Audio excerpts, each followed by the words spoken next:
and welcome to Around the Wickets. We are on ThePapare.com. Well, as you know, Around the Wickets talks a lot about cricket and what happens around the world. But today, Jehan Mubarak, sitting alongside me, is going to come up with his legal brain. I do believe that he has some legal touch in his family, or I don't know whether you have anything legal about you, but let me ask you this question first and foremost. It's been a historic bill that has been passed in Parliament. Legislation says that any person directly involved in fixing shall be liable to a maximum fine of 100 million Sri Lankan rupees and 10 years imprisonment. Jehan, it was about time, don't you think? Because you know, before I go far, what I heard was, you might be shocked, people watching, you might be shocked. If someone is found to be not fixing, but found to be a suspect or suspicious, suspiciously involved, there was no law to fine him or imprison him. See, what the Sri Lankan anti-corruption could do is get rid of him. Just tell him to leave the country. So that was how bad the law in this country was. So coming from there, Jehan, what are your thoughts as an ex-player and into administration and someone who's going to take over this game in the future? I don't think anyone will disagree with the reason behind the anti-corruption drive. All sports are aiming to keep their sport clean, whether it's athletics, cycling, cricket, football, clean from doping and clean from corruption. And these are very, very difficult areas to tackle, and you need legislation from the state, from the government, and from the administrators to back those drives up. And this is something that cricket has been lacking globally and in Sri Lanka. We see in lots of other countries, in Australia, women's domestic players. Do you say globally? I think globally, most countries are now looking at this and they're covered.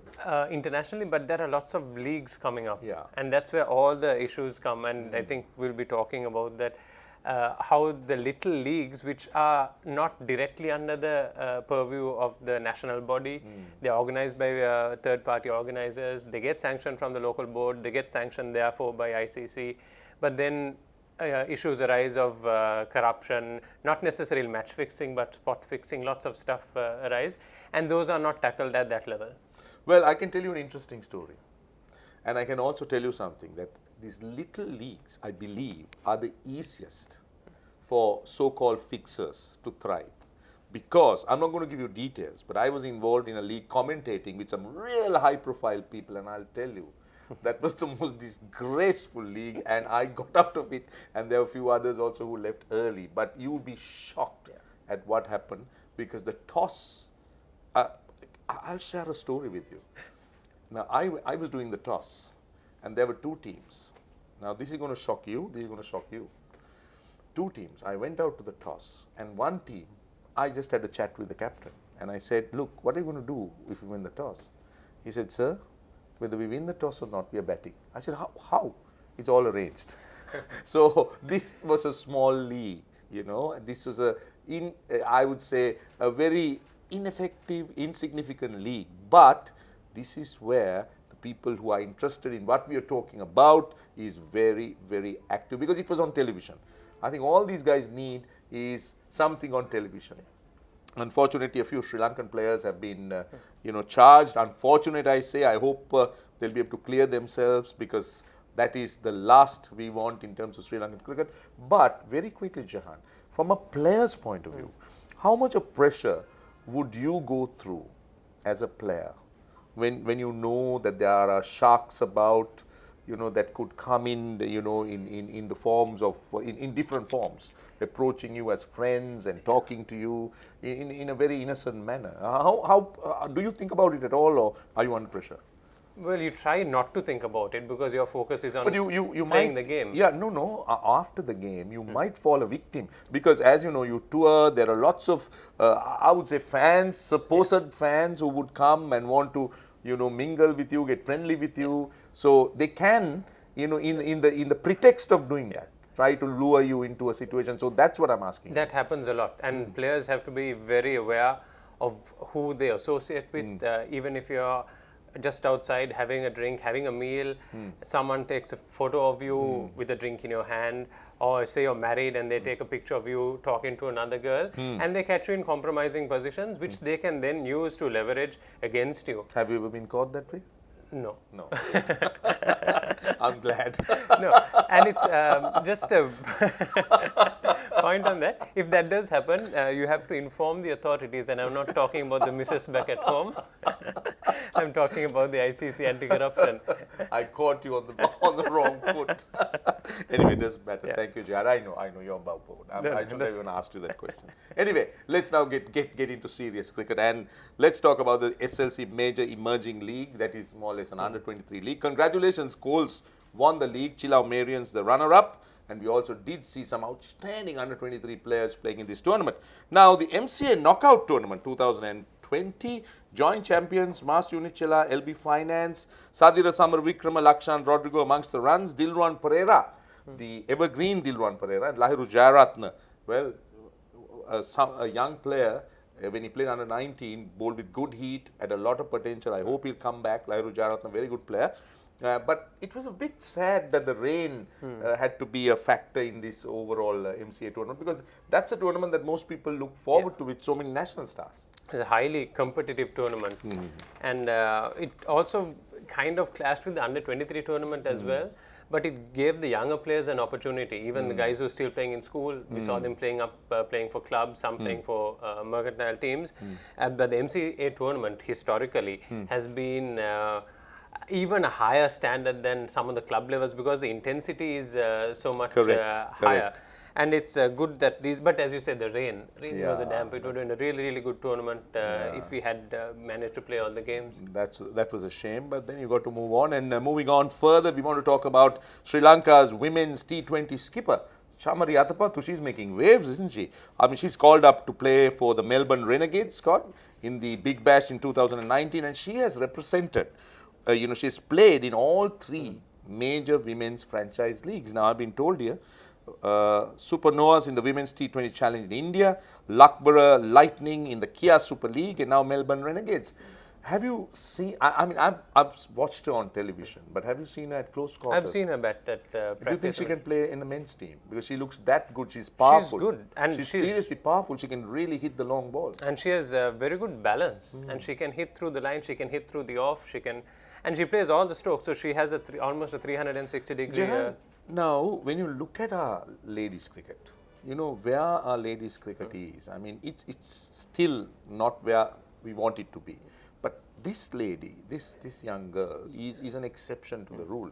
Now, is this one of those players, or do you think have many like this who Sri Lankan cricket can eventually find and harness? I think we have. I think we need to build the structure around it to find them, to harness that talent and to develop them from school level right upwards.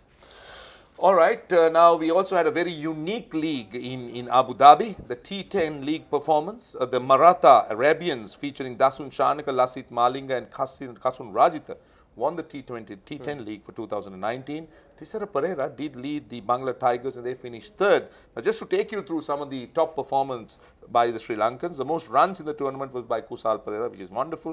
123 runs at a marvelous strike rate of 170.83. Most wickets, Lahiru Kumara. I'm very impressed because I thought this young man struggled with the white ball. I hope he's gained a lot of experience. Avishka Fernando getting the best score for Sri Lanka, individual score 51. And Lahiru Kumar again registering the best bowling figures for a Sri Lankan. 3 for 10 in 2 overs. So what is your take on this T10 and Sri Lankan performances? It's good. You have to. My biggest thing about playing in league cricket is that you have to be responsible for your performance. You can't blame it on anyone else. So if you don't perform, out you go. Out you go. So you need to figure out how to perform, how to survive in that environment, and that is what's going to help you at international cricket. My only concern is whether the young players can transition from 10-over cricket to 50-over cricket and to Test cricket. We're going to play a Test series in Pakistan. Yeah. That transition, that's something that they'll need to figure out, but the better players always manage to do it. Jehan, aren't you also concerned that considering the number of leagues that are happening around the world, the T20, the T10 should pick up, that there is a great possibility that some of these young cricketers might opt out of Test cricket permanently? It's now possible. Mohammad Amir of Pakistan, now you did see how that Pakistan bowling attack, Wahab Riaz, Mohammad Amir gone. that fast bowling attack was as green as what you could make out, so inexperienced. So what about that threat? What should an administrative team or an administrator or a cricket board should do to ensure that these young guys are protected or kept interested in Test cricket? Well, ideally, we should have a league like this in Sri Lanka to start off with. Something that brings big sponsors in, and then you can contract players. It's all about money from players' point of view. We are playing professional cricket, so everyone wants to be paid more money. But to do that, you need to attract bigger sponsors. You need TV deals for your domestic tournaments. See, my concern is that with so many leagues coming up, whether Test cricket especially will not be appetizing for the younger brigade, because we know about the injuries that players go through and their lifespan is reducing. I mean, in the past, shall we say in the last century, a lifespan of a player would have been about 15 years. Now today, I think it's particularly a bowler, it's diminishing. It could be 5, 6, 7 years because of the number of games they play and the days they play. Anyway, that's something for the cricket boards to look at. But as far as we are concerned, we are at the end of the show. So we want to ask you our usual question, the weekly question. Name the player who scored most runs in Sri Lanka, Pakistan Test matches. You know why we are asking you this question? Because Sri Lanka is scheduled to tour Pakistan for 2 Test matches. The first Test starts on the 11th at Rawalpindi. Now, last week we asked you this question: what team did win the Abu Dhabi T10 League in 2018? And the answer: Northern Warriors. And the last week's winner, congratulations, Sachit Amarasinghe. So that's a story on Around the Wickets on ThePapare.com. Before we go, I want to remind you, as we speak of cricket, and I know you're very interested in the latest happenings around the world, so subscribe to ThePapare.com. So once again, thank you for watching. We'll see you again next week. Until then, it's goodbye. Subscribe to our YouTube channel for more videos like this. And don't forget to hit the bell icon for our latest content.